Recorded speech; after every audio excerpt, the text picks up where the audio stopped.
are joined by Professor Laura Reid. Laura teaches at Western University. She has some industry experience. She teaches computer science. She served as the undergraduate chair for the computer science.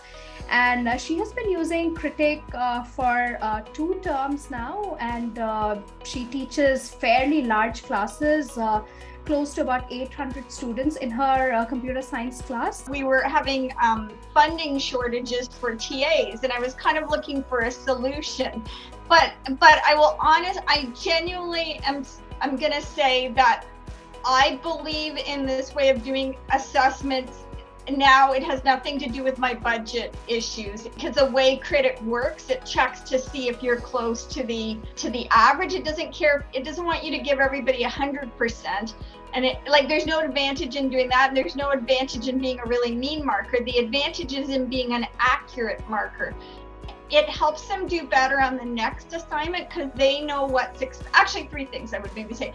They know what's expected of them. So it really does help them learn the material better, be thoughtful, be careful. So that's one thing I love. Sometimes students get mad if another student gave them a mean comment or whatever, and then they get all testy, and sometimes they do leave mean comments that are rude and not appropriate.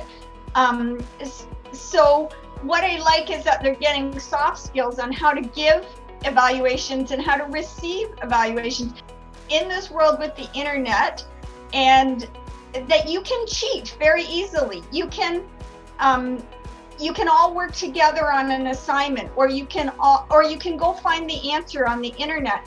And one thing I really love is you can't cheat on this. You have to evaluate those 5 students. You have to use Kritik. You have to look at the 5 assignments. There's no possible way to cheat it.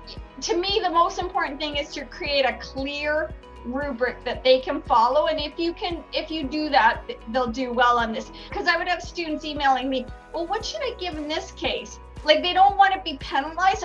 All my students are trying to get into med school to be doctors, and they don't want to be penalized. They want every little last mark matters. I feel like making the assignment is the big bulk of the work. So I made the create phase 80%.